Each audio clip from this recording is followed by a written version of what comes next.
मैं जिस जिस तरह से वायरल हुआ, तो मैं दोनों पक्ष के लिए वायरल हूँ।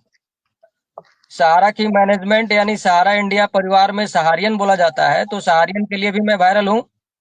और सहारा के विरोध पक्ष में जो बागी लोग हो गए, बागी लोगों के लिए भी मैं वायरल हूँ, इसलिए मुझे दोनों तरफ से फेस करना पड़ रहा है।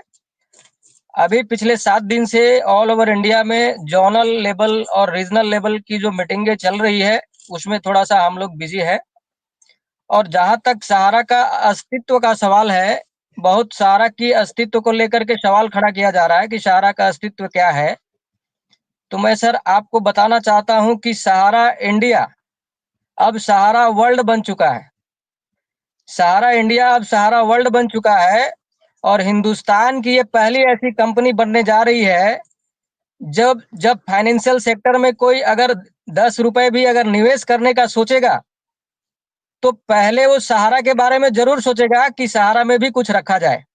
क्योंकि पिछले 12 वर्षों से सहारा का कोई भी पक्ष सुप्रीम कोर्ट में रखने के बावजूद भी सहारा का पक्ष तो अभी तक सुना ही नहीं गया है। सिर्फ और सिर्फ सहारा को पैसा जमा करने के लिए बार-बार सुप्रीम कोर्ट के ऑर्डर को कंप्लाई करने के लिए 2012 से लेके आज तक कहा गया है।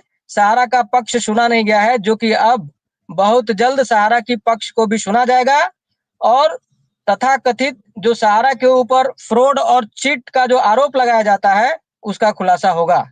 सहारा अपने आप को एक ऐसा कॉर्पोरेट साबित करने जा रहा है इस देश में कि सबकी मुंह बंद हो जाएगी और आंख फटे के फटे रह जाएंगे। बहुत ही जोरदार तरीके से सहारा फाइनेंशियल सेक्टर में आने जा रही है और जैसा कि मैंने आपको बताया कि आज तक सहारा ने कोई फ्रॉड किया है, ये साबित नहीं हुआ है। सुप्रीम कोर्ट ने अभी तक ये साबित नहीं किया है। इसलिए उस पर जाना कि सहारा ने चीटिंग किया, सहारा ने गलत तरीके से लाइसेंस लिया, गलत तरीके से पैसे इकट्ठा करता था, गलत तरीके से मार्केटिंग करवाता था, ऐसा नहीं है।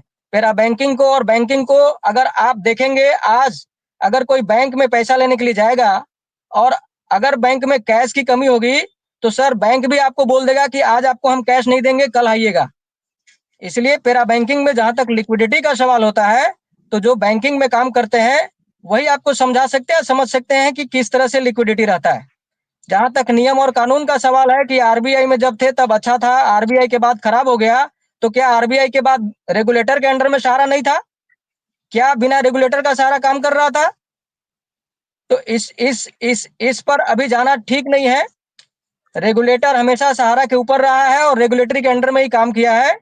जहां तक सहारा की लिक्विडिटी नहीं होने की वजह से जो वॉलेट सिस्टम लगाया गया, जहां पर लोगों से कलेक्शन करने पर मैनेज करने की बात की गई थी कि हमें कमांड लेवल तक मैनेज करना पड़ेगा, उस बात को लेकर के सहारा को एक इस तरह से दिखाया जा रहा है कि देखिए यहाँ किस तरह से बिजनेस किया जाता था। तो वो एक मजबूरी था, मजबूरी में एक वॉलेट सिस्टम लगाई गई थी और कुछ दिनों के लिए लगाई गई थी। सहारा का फाइनेंशियल सेक्टर का सबसे बड़ा बैंक गारंटी आज हिंदुस्तान की किसी भी फाइनेंशियल सेक्टर की बैंक गारंटी क्या है? ये शुभम कुमार अपने आप को बहुत बड़ा कॉर्पोरेट का जानकार बोलते हैं। जरा ये मुझे बताएं कि कौन सी ऐसी फाइनेंशियल सेक्टर है जिसका बैंक गारंटी 1 लाख करोड़ से ज्यादा है? किसी भी एक कंपनी का नाम बताएं जिसका बैंक गारंटी 1 लाख करोड़ से ज्यादा हो। सहारा इंडिया परिवार का सबसे बड़ा बैंक गारंटी एमबी वैली है।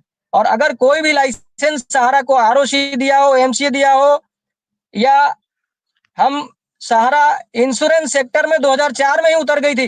क्या किसी को पता है कि सहारा का खुद का लाइफ इंश्योरेंस था? सहारा इंडिया हिंदुस्तान की पहली ऐसी कंपनी है जिसका खुद का लाइफ इंश्योरेंस था। क्या सहारा को ऐसे ही लाइफ इंश्योरेंस का सर्टिफिकेट मिल गया था, लाइसेंस मिल गया था? कुछ तो देखा होगा गवर्नमेंट ऑफ इंडिया।